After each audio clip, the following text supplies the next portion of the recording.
Гледате Дневникот на Сител. Во студиото со вас Славица Арсова.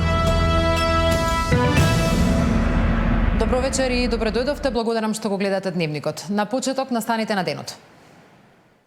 Американската амбасадорка на средба со уставните судии порачала сите своји други улоги да ги остават надвор од судот. Меѓународната заедница реагира по заканите од ДУИ за законот за јазиците. Ако јавноста смета дека не треба, нема да се потпише договор со фирмата од Албанија за паркингот на клинички, вели премиерот. Физибилити студија нарачана од претходната власт покажала дека треба да го управува приватна фирма, а не јавно предпријатие. Со законски измени владата ќе ги регулира цените по истекот на замрзнувањето кое е на сила. СДСМ обвинува дека цените растат, власта вели дека има контроли како никогаш досега. Денот на жената одбележан со маршеви во Скопје и Струмица. Брутален руски воздушен напад на Украина. Има загинати, а меѓу повредените се и 5 деца. Нова американска администрација, нова глобална политика, нова власт во земјава. 10 месеци по претседателските избори и поразот на нив, поранишниот претседател Стево Пендаровски гостин во овој дневник во тема на денот подоцна. Останете со нас, почнуваме.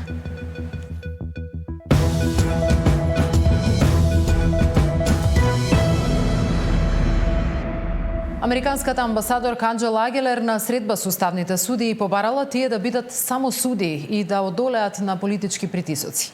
Средбата се случува на 10 дена пред уставен да одлучува за законот за јазиците, за кој функционери на ДУИ се заканија дека ако биде чепнат, нема да дозволат да се одржат локални избори. Премиерот оцени дека пораката од меѓународната заедница е јасна. Уставните судии да бидат само судии и да работат според законот. Ваква порака упатила американската амбасадорка Анџела Агелер на последната средба со претседателот и членовите на Уставниот суд.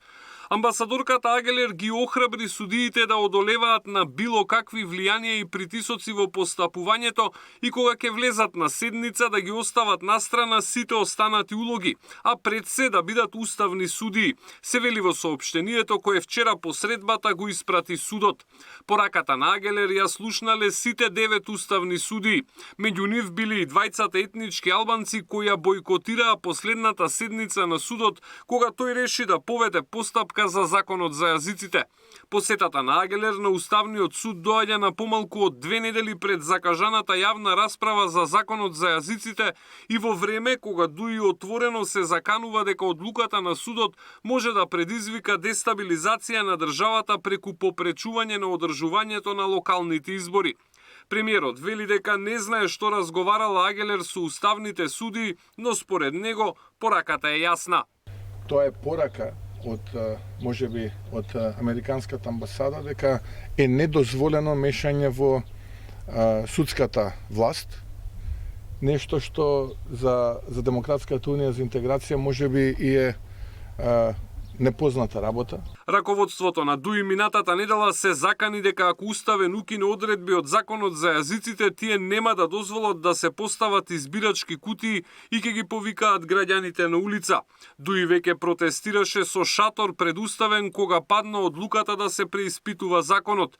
Протестот траеше кратко, а заврши откако Груби беше ставен на американската црна листа.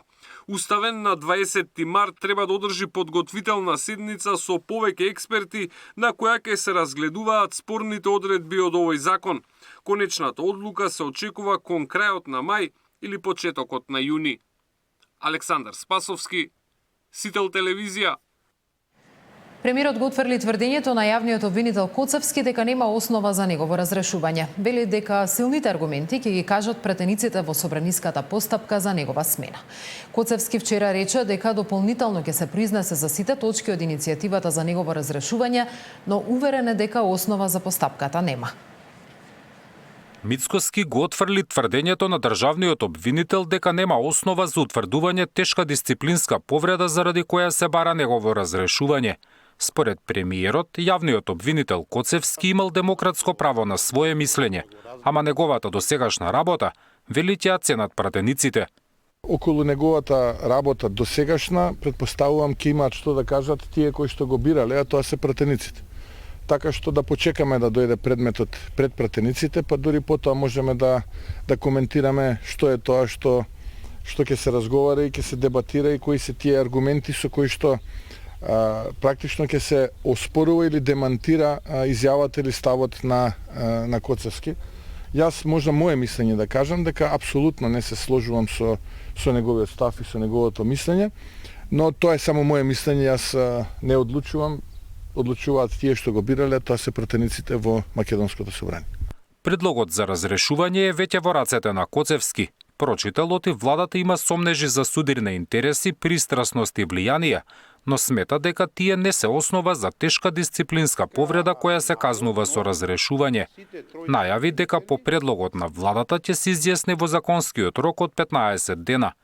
Претходно Коцевски го одби предлогот сам да се повлече од функцијата и рече дека остава на јавноста да цени дали разрешувањето е законско. Во меѓувреме, под лупа на собранието ќе се најде и работата на членовите на судскиот совет. Интерпелацијата за 5 теми на негови членови избрани од законодавниот дом е закажана за вторник. За сега е неизвестно дали и тие ќе присуствуваат, бидејќи за истиот ден е предвидена и седница на советот. Изненадени се од поклопувањето на двете седници, па се уште не знаат дали ќе одат во собранието и лично да ги презентираат своите аргументи, кои претходно во писмена форма ги испратија до законодавниот дом. Иницијативата за гласање недоверба на 5 теми на членови следи откако парламентарното мнозинство не го усвои извештајот за работа на судскиот совет од 2023 година. Зоран Јаневски, Сител телевизија. Ако јавноста смета дека не треба, нема да се потпише договор со фирмата од Албанија за паркингот на Клинички, вели премиерот. Физибилити студија нарачана од претходната власт покажала дека треба да го управува приватна фирма, а не јавно предпријатие. Со законски измени владата ќе ги регулира цените по истекот на замрзнувањето кое е на сила. СДСМ обвинува дека цените растат, власта вели дека има контроли како никогаш досега.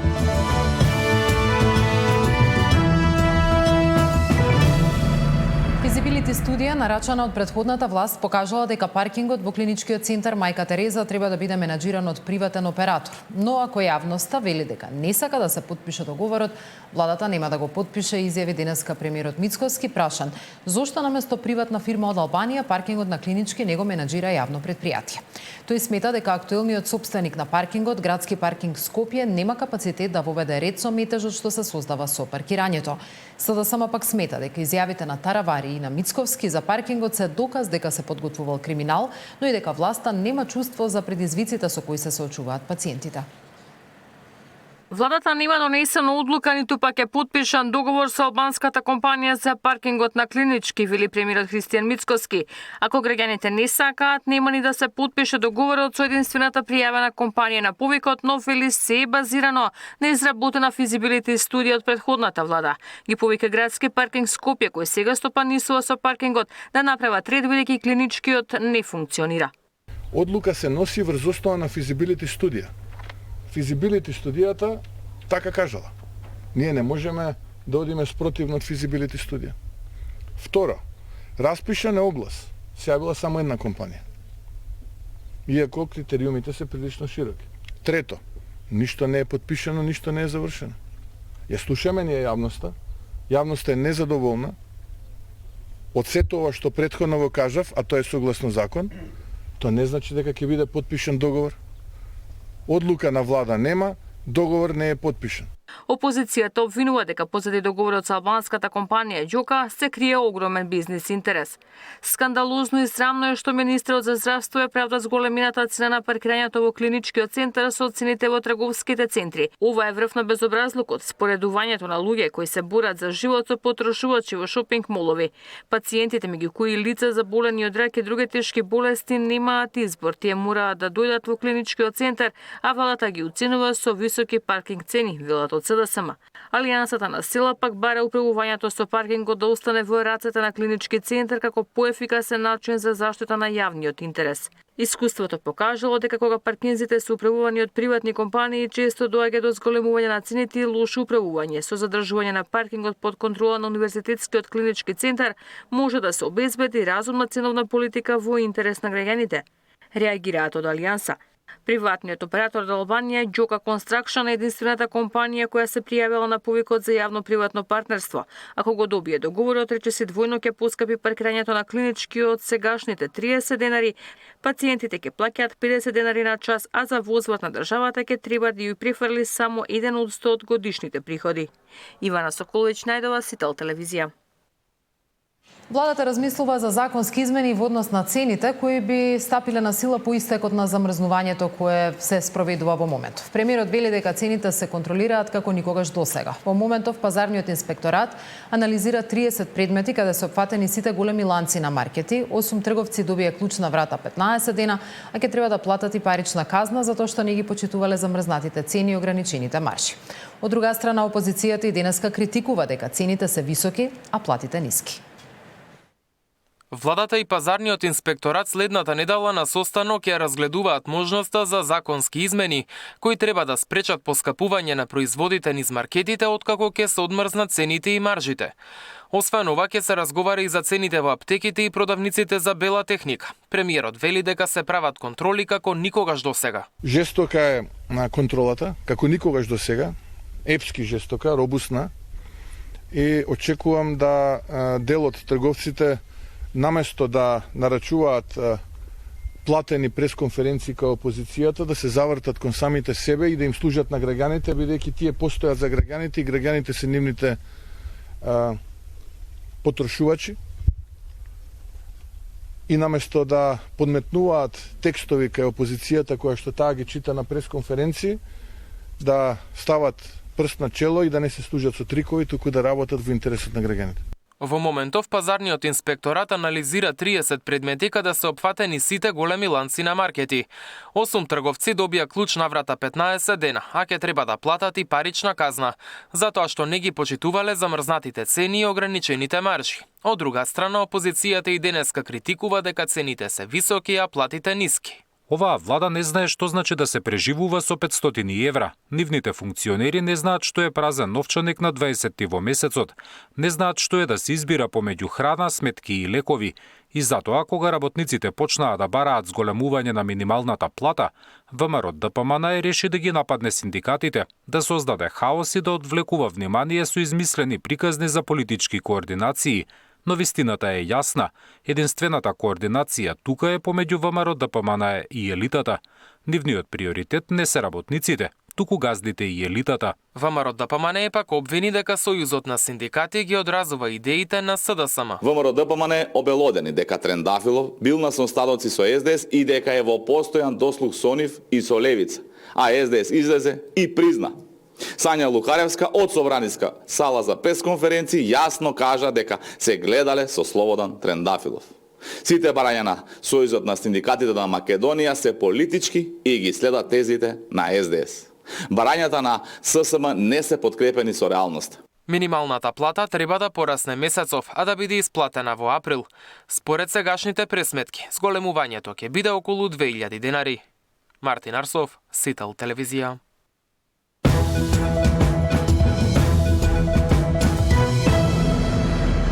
Во тема на денот, како што најави, вечерва ќе разговарам со поранишниот председател на државата Стево Пендаровски. Добро вечер и добре дојдовте. Добро вечер, добре најдов. 10 месеци помина од 8 мај, кога ги загубивте председателските избори. Ова е ваше прво појавување на телевизиско интервју, па чинам не сте имале ни пресконференција, ни некоја средба со новинари. Што беше планот? Дека ќе абстинирате од јавниот, од политичкиот живот? Сакавте да го следите примерот на вашите претходници, но излеговте од тој план? Не, немаше таков план. Имав, прво, уште еднаш добро вечер, немав план кога да се појавам. И ќе ви кажам подоцна зашто баш се овој период решив да излезам во јавност, да искоментирам и некои домашни политички теми или меѓународни. Меѓутоа, јас се вратив на работа, каде што бев професор на факултет и во изминативе 9-10 месеци имав обврски и таму. Треба да се заработам платата, не можам да одам на интервју од ден за ден, меѓутоа и реално после изборниот резултат јасно е дека оние кои добиле довербата на граѓаните треба да ја водат државата во сите сегменти, и држава, и гради, и општини, и министерства, и не мислам дека ние што сме биле порано на таа функција, дека би требало секојдневно сега да изигруваме дежурна опозиција или опозиција во сенка. Има опозиција, нивна задача е на дневна основа да коментираат. Да, ќе коментираме подоцна околу тоа како действува и опозицијата и власта, но сакам да почнам со наиве, ако 10 месеци не сме го слушнале вашиот став, би сакала почнам од оние крупни работи кои што се промениле во овие 10 месеци, размислувајќи, мислам дека клучната тема која што се промени не на домашен, туку на глобален план беше промената на администрацијата во Соединетите Американски држави. Гледаме дека комплетно различно се навигираат предизвиците кои што ги има светот во моментов, дали е тоа Украина, дали е тоа меѓународната помош и така натаму. Како гледате вие на тоа, но особено како гледате и на македонското позиционирање во поглед на новата американска администрација и Европската унија, кои првпат, барем во изминатите декади, се некако на различна страна во поглед на овие глобални прашања? Без да се договараме, ова е прашањето и ова е темата заради која решив да се појавам после 9-10 месеци после изборите, затоа што мислам дека не е поводот за мене или за било кој друг да коментира кој е на власт во Америка, бидејќи тоа е работа на американските граѓани. Меѓутоа многу е важно како ние, како мала држава, која знаете на во кој регион сме лосирани, се поставуваме наспроти тие глобални промени. Значи Трамп ја поремети глобалната, да ја наречам, некаква рамнотежа или внатрешно трансатлантската заедница ја поремети внатрешно, затоа што воведе царини и започна со офанзивни действија против своите најголеми сојузници досега на хартија и директни соседи, Мексико, Канада и така натаму. Меѓутоа, она што посебно ме загрижува, сакам на тоа да обрнам малку внимание, е нашето позиционирање како влада на новата влада во однос на администрацијата на Трамп. Реченицата која кажа нашиот премиер Мицковски повраќањето од Америка, дека треба да се навикнеме на ова ново нормално и дека тоа ново нормално ќе го преплави светот, е опасна теза. Зошто? Затоа што прво, тоа ново нормално не ја преплави Америка. Половина американци гласаат на нивните председателски избори, Трамп освои 1/4 гласови, че тоа тамо не ја преплави американската политичка сцена, бидејќи си има една јасно позиционирана и формулирана опозиција. Меѓутоа, новото нормално по моја проценка нема да го преплави никогаш ни северноамериканскиот континент, ниту Европа. Меѓутоа, новото нормално не ја преплави Канада, не го преплави Мексико. Во светот Америка има само двајца сојузници со кои може да каже дека има специјални односи. Има околу 15 на договори за стратешко партнерство и ние сме едни од нив. 2008 го потпишавме тој договор, меѓутоа само со две држави има навистина специјални релации, Велика Британија и Израел. Велика Британија не е поплавена од новото нормално. Велика Британија 10 години после Брекзит, од кога формално излезе од Европската унија, е поблиска денес до Брисел, до Париз и до Берлин, отколку до Вашингтон.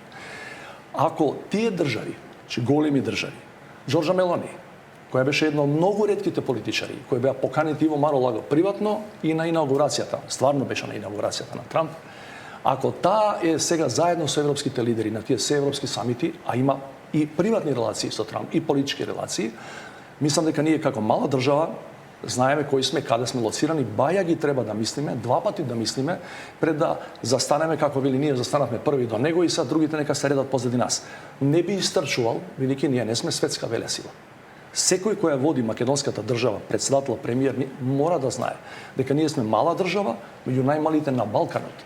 И нам не ни личи, немаме ресурси, немаме интереси национални да бидеме први до американската држава и да велиме сега ние сме заедно до најсилните.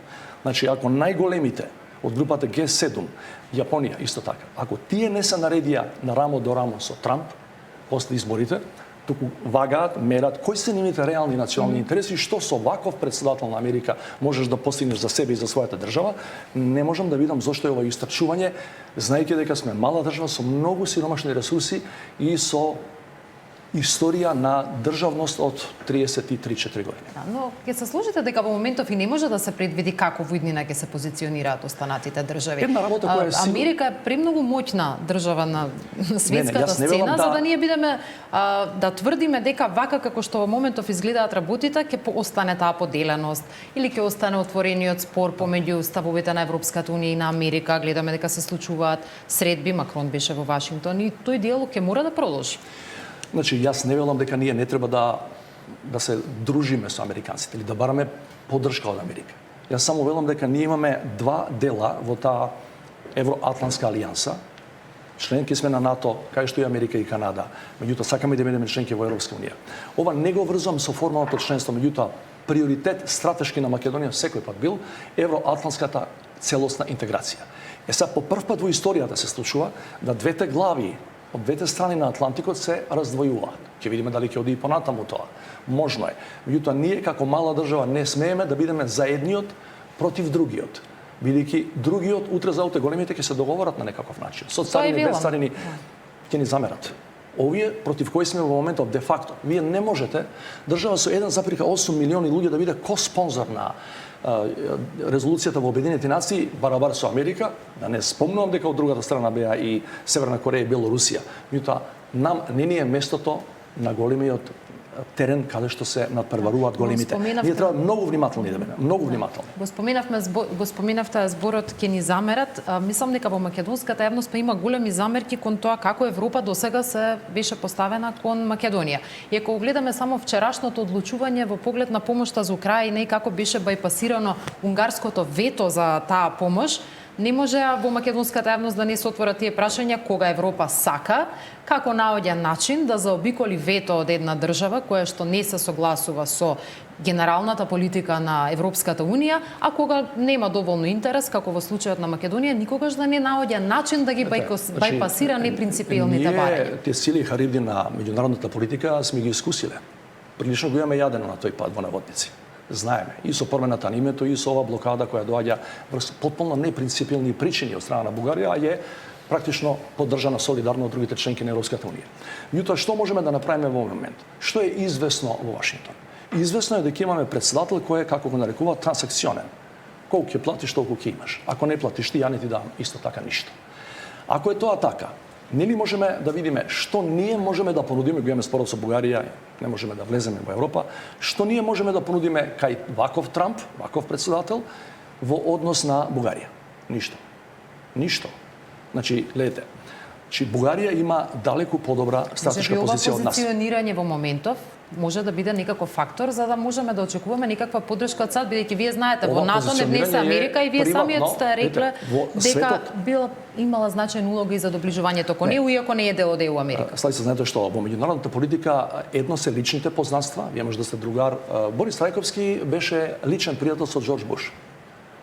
Меѓутоа, кога ќе дојдете до тоа, дали да го признаете уставното име на нашата држава, има сосема други консидерации пред домашно политички, внатрешно политички, а не тоа дали јас со некого сум пријател. Ова што нашиве го форсираат, ние се знаме случајот Гранел и тој ќе ни го реши спорот или ќе ни помогне. Ја ви тврдам дека во меѓународната политика кај што големите играат само интересите, не помагаат. Еве да ви кажам два локални примери веднаш до нас. Од лично искуство знам и јавноста знае. Два човека на Балканот имаат брилјантни релации, лични, приватни, со најблиските соработници на Трамп и со членови на неговото семејство. Александар Вучич и Еди Рама. Дали беа ко-спонзори на таа резолуција? Не, чекаат, мудро вагаат. Кој ќе победи, кој ќе биде подобар, кај него одиме. Не се истрчуваат, а ви тврдам, знам дека не со Гренел, со сите се знаат, со Зетот, со Керкат, со него, и со републиканци, и со демократи претходно. Сакам да кажам, малце трпение, малку мудрост и многу анализи дома пред да се истрчуваме со изјави дека ова ќе го поплави светот, но ото нормално. Само вие тоа не го гледате, ја го гледам, ај се построите се позади мене. Тоа е аматеризам, гол аматеризам во политиката. Не би го препорачал тоа, затоа што ние кај трансакционен претседател во таа трансакција имаме малку што да понудиме од наша страна. Зборам за пари, за ресурси. Да, разбирам. Без да јас бранам нечие позиционирање или напаѓам, она што мене ми е дискутабилно и како човек, како граѓанин, како новинар, е фактот дека за нас Америка била стратешки партнер и пред да го потпишеме во 2008 година договорот за стратешко партнерство и независно која администрација била таму. Не зависало како ќе се поставиме во однос на САД од тоа кој е во Белата куќа. Политиката која Трамп ја води беше не е големо изненадување ако сме ја следали и предизборната кампања негова. Најголем дел од работите беа понудени. Американските граѓани преку своите даноци ја финансираат политиката. Тие се тие кои плаќаат за како претседателот ќе действува. 60-70 милиарди за Украина се од американските даночни обврзници. 27 милиарди долари годишно во просек од 2001 USAID делел ни светот врз основа на мандат од сопствените граѓани. И сега ние кажуваме како треба американската администрација, дали треба да ни биде стратешки партнер или не треба да ни биде, од денешна перспектива, тоа ми е малку проблематично да се ние дистанцираме од САД заради промената на властта. Ја би сакал администрацијата на Трамп да ни биде стратешки партнер, ја би сакал. Ама знам како работат тие односи на трансакција. Што ќе понудиш? Видете, претходната администрација, не само на Бајден, и на Обама, и претходно, секој пат на прво место го имаше националниот, читај, економски интерес на Америка. Нема дилеми. Но имаше одреден дел, милиарди ве што ги спомнувате, се имено во тој дел, во кој зборуваше за слобода на медиуми. Трамп не зборува за тоа. Човек кој слободи права. Ево го неговиот став за Газа, не зборува за тоа. Че ние имаме работа со сосема поинаков председател, кој ги гледа само, не предимно, не предоминантно, исклучиво економските интереси. И тука ние немаме што да се позиционираме. Ја би сакал, меѓутоа нема тој да сака со нас да се позиционира. Околу позиционирањето, гледате каква грешка ние правиме во регионален контекст. Исто изјава која стварно не можам да ја разберам, затоа што се повторува во одредена форма со мали модификации во изминативе неколку месеци. Нашето позиционирање према Унгарија. Ја во уверувам дека никогаш ниту еден македонски политичар не спомнал дека би било добро да бидеме дел од исти регион со Унгарија. Како вели Орбан, Унгарија, Србија зборува за регион, не зборува за засилена економска соработка. Што ние заеднички имаме со Унгарија за да бидеме во исти регион? Не сме во Европска унија, во ред. Но зашто да бидеме само со Унгарија и со Србија? Зашто не бидеме и со други 4, 5, 10 држави во околината? Тука ми е, или вели, земаме кредит од Унгарија затоа што ни е таа специјален економски партнер.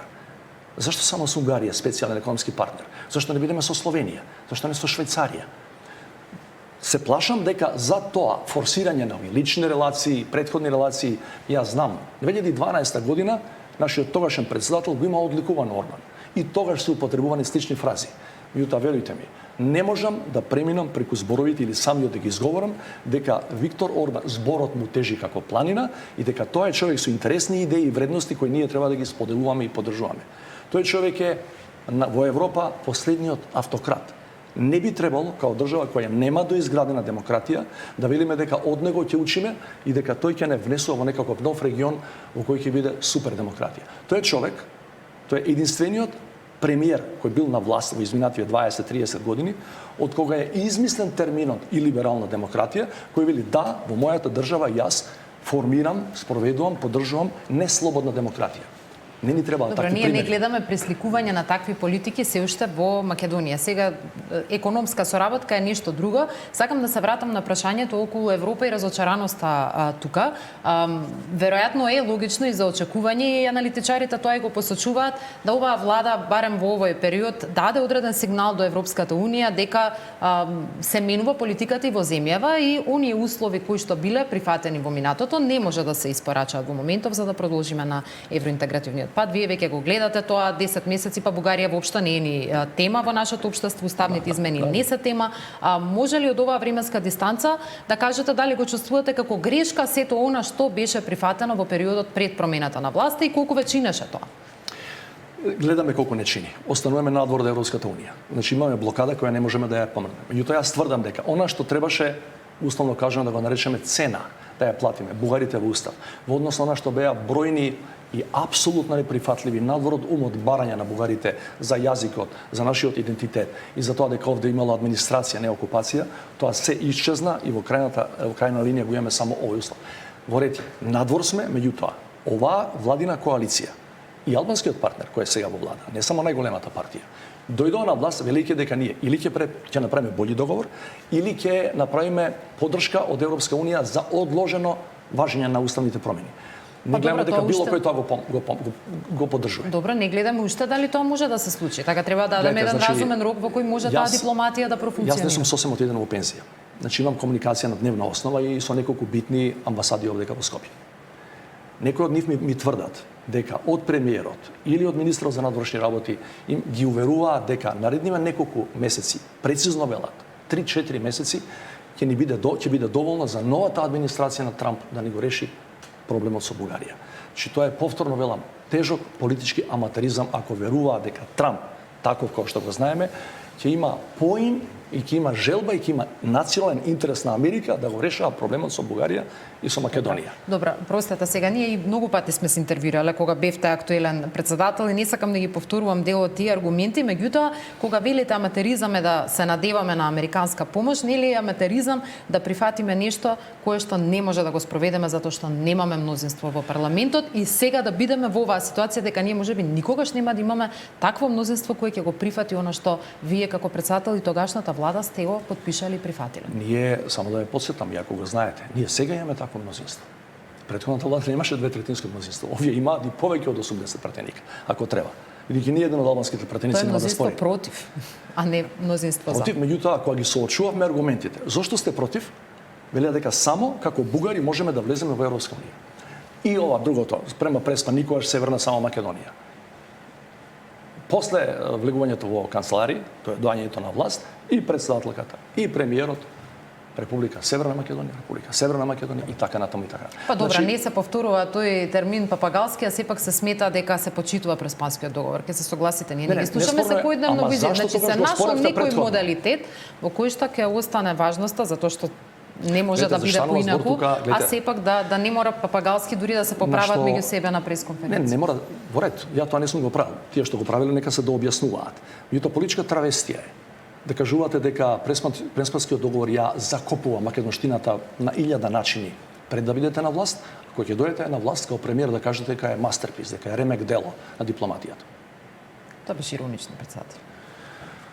Мислам, јас така толкова... толкова... да бидете портпарол на владата или на партијата владеачка, значи не знаеме дали беше иронично, 3 пати го повторува тоа. Добро. Како и да е, за Преспанскиот договор го почитува владата, тоа е факт и председателката го почитува, може да се земе тоа како газење врз одредени изјави кои биле дадени во минатото, меѓутоа сите други укажувавме дека од Преспанскиот договор нема назад, но во однос на Европската унија, каде гледате сега решение? Дали би дале поддршка, дали давате поддршка нека ВМРО ДПМН може да издействува некакви гаранции или одложено дејство во следниот период, затоа што видовме дека на пример и од СДСМ дојде изјава дека доколку се дојде до подобри услови, тоа ќе биде поздравено и ќе биде поддржано и ќе биде изгласано. Јас верувам дека ќе биде поздравено и изгласано.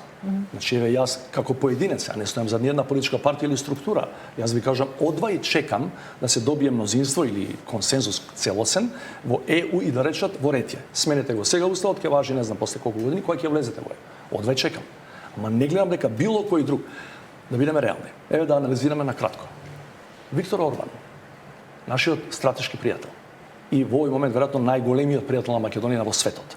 Никогаш нема јавно изјавено, нема никогаш изјавено дека ја поддржува Македонија за тоа уставните промени да важат одложено. Затоа што знае дека Бугарија му е таму, што Бугарија му исто така член како утре има некакви давања земања во рамки на клубот наречен Европска унија. Значи ни тој не си дозволил јавно да каже бугарите не се во право. Вархели беше негов комесар. Никогаш, да не кажам сега дека не беше за нас, али на моменти никогаш не беше за нас. На моменти беше многу повеќе пробугарски него промакедонски, додека се обидуваше наводно да посредува, да го надминеме спор. Че Виктор Орбан тоа не го кажува.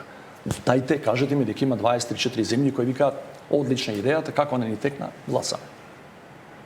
Господин Пендаровски, каков е вашиот однос со СДСМ денес? Имате ли комуникација со новото раководство? Активен сте? Гледате ли се уште можно ваше идно учество во надвор или паралелно со социјалдемократите?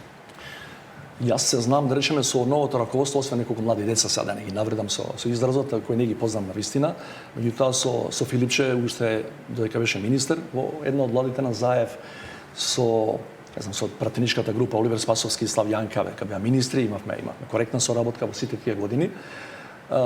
Немам некакви зачестени средби со новото раководство, меѓутоа тие што сум ги имал, на тие сум им кажал дека оваа коалиција предводена од СДСМ додека се застапува за демократска држава, наспроти овие неколку круцијални политики на новата влада кои ги тераат изминативе 8-9 месеци, ќе имаат мојата поддршка. И да не звучи препотентно, меѓутоа во изминативе безмалку 30 на години и на улица, и на трибини, и во разноразни форуми, заедно со илјадници други луѓе, секогаш кога била во прашање иднината на Македонија и битката за демократски и просперитет на држава, Стево Пендаровски бил константен. СДСМ не смогна сили да направи една анализа на својот изборен пораз, најсилниот во историјата. Предпоставувам дека вие сте го искористили овој период за да го анализирате својот. Бевте оптимист дека ќе го надминете партискиот рейтинг, дека со граѓанска поддршка ќе успеете да бидете еднаков со против кандидатката, но загубивте драматично на изборите. Имате ли некаква анализа? Беше ли токму францускиот предлог дел од проблемот на вашиот рейтинг? Не. Значи, најлесно е да кажам дека сите други беа виновни, само ја не бе били заради тоа што тие беа слаби, ја изгубив, или го поднесов најголемиот товар од тоа што тие као коалиција предводена од СДСМ. Кампањата донесе битка практично меѓу два национализми, што ме изненади прилично пред да почне кампањата. Кампањата беше практично дуел меѓу Али Ахмети и Христијан Мицковски, во кој се надпреварува кој кај бил во 2001 и потоа, кој пиел млеко, кој пиел сок и кој се борел за едната или за другата страна. По моја скромна проценка, тоа додаде на рейтингот и кај ДУИ до одреден степен и значајно додаде на рейтингот на ВМРО ДПМН. Значи, нивниот партиски резултат, нивниот кандидат исто така добија заради тоа. Меѓутоа, причината главна за поразот мој, меѓу другото, но и на коалицијата која ме поддржуваше, се структурните слабости и некапацитетноста, особено во изминатите 3-4 години, значи втората половина од тие 7 години додека владеја, во кои излегува многу афери, во кои многу луѓе беа поставени на погрешни места, многу луѓе на тие места беа неспремни да се носат со тие предизвици, практично требаше многу подобри луѓе да дојдат на таа позиција и да не бидеме са наивни, да се правиме слепи при очи, значаен дел за урнисувањето на тоа што беше еден значаен висок рейтинг во 2016 избори до 17 до 19 заклучно во мојот избор. Урнисувањето се должи и на промената на името, кое ни тогаш ни денес не е доминантно мнозински поддржано од етничките македонци особено. И се разбира усвојањето на францускиот предлог кој исто така донесе одредени турбуленции во таа коалиција и кој се одрази и на мојот рейтинг, се разбира, до одреден степен. Затоа што јас бев првиот од таа политичка структура кој јавно кажа дека го поддржува, од која бев замолен од носителите на власта во владата дека тоа би требало да го направи, инаку тешко ќе биде протуркан и во нивните редови тој предлог. Значи, преспанскиот, францускиот предлог, аферите, корупција, организиран криминал кој ги имавме во време, пропаста на СЈО, кој беше продукт на тоа време, пропадна во истото тоа време, во време на владењето на таа владина коалиција. И се разбира она што до одреден степен не можам да знам точно колку, тоа што личеше као перцепција одредени политички представници на албанците во владата се однесува као да е ова нивна приватна собственост, мислам државата, владата и не беа на висината на задачата, не поднесува отчет за тоа што го работат, а тука имаше работи, ве гледаме сега дека и обвинителството се интересира за некои сиви зони во кои работите не беа баш легално и легитимно изведени. Ако ја критикувавте владата во делот на надворешната политика, она што и ви беше како председател меѓу клучните задачи и надлежности, тогаш нови други полиња за кои зборувате, кои биле проблем во тоа време, криминал, корупција, злоупотреби, владење од страна на ДУИ наместо доминантната партија во владата, променете ли се тие? Можете ли барем на овие полиња да видите некаква промена? За жал не. Зошто не? Значи, прво, мислам дека борбата против криминал и корупција се води бавно. Дали владата, односно најголемата партија, сака да ги досмени сите обвинители кои не се по нивна мерка, не знам, меѓутоа... И тие велат дека се води бавно. Значи, бавно оди, објективно бавно. Јас, сите ние што живееме во Македонија, знаеме колку беше нивото на криминал во тој период и во било кој претходен период. И знаеме дали големите риби се дојдени на ред или не се дојдени. Ако не фатите некој директор од втори, трета ешелон, тоа сигурно не се најголемите криминалци од претходниот период. Значи, мислам дека бавно одат и не ме бендисам, морам да ви кажам, не е демократски, премиер да изјави дека сега ќе го удриме правосудството во чело. Таков тип на изјави не треба да има. Или ќе го промениме целиот, ќе го распуштиме судскиот совет и така натаму и така натаму. Она што да се префрлам од тој дел, значи тука не гледам резултати соодветно на тоа што сите ние знаеме дека се случуваше.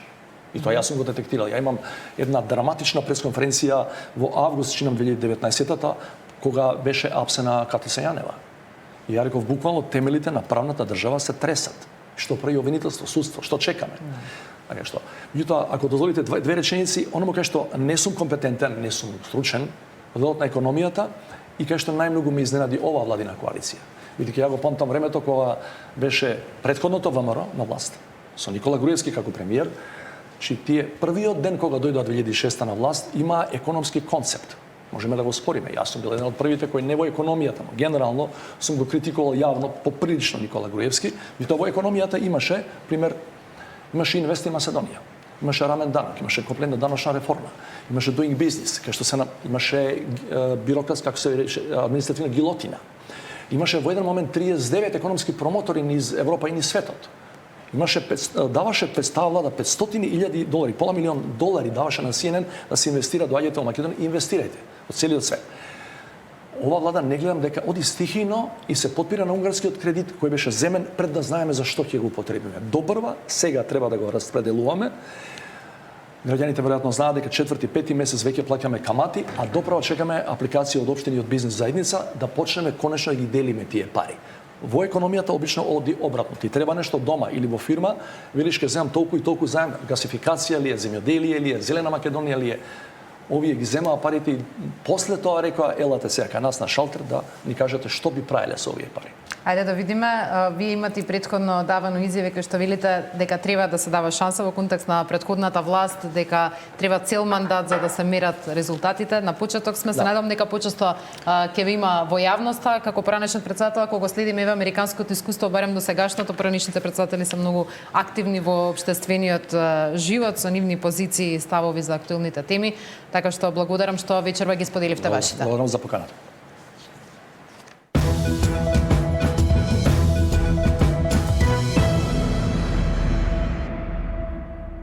Денеска е меѓународен ден на жената, ден кога не треба само да се празнува, туку и да се потсетиме дека борбата за еднаквост се уште трае. СДСМ имаше партиски собир и марш во Струмица по повод празникот. Гледаме детали. СДСМ се залага за општество во кое секој еден има еднаква шанса. Од тука, од Струмица, порачувам дека без силни жени немаме силна иднина. Во нашиот мандат го решивме правото за користење на доместок на мајчинството за жените земјоделки, го донесовме законот за прекинување на бременоста, ставајќи ја волјата на жената на прво место, враќајќи ја контролата врз собственото тело на жените. Денес маршираме овде рамноправни, исправени пред сите предизвици, затоа што само ние умееме достоинствено да станеме и заедно да дадеме чекор напред. Денес маршираме за правда и мир, за секоја една жена да се чувствува сигурна и безбедна и во семејството, и во заедницата. Денес инспирација е секоја овде од нас. Навредите и дискриминацијата на Гордана Кочовска кон нашата пратеничка Славјанка Петровска, што беше навреда за сите жени. Овој инцидент не е изолиран случај, туку показател на подлабоката дискриминација со која што жените се соочуваат дури и кога се на највисоките позиции во општеството. Министарка која навредува, дискриминира и гази врз човечкото достоинство, а по опис и попис само и единствено има задача да им служи на граѓаните, не сме да биде дел од владата.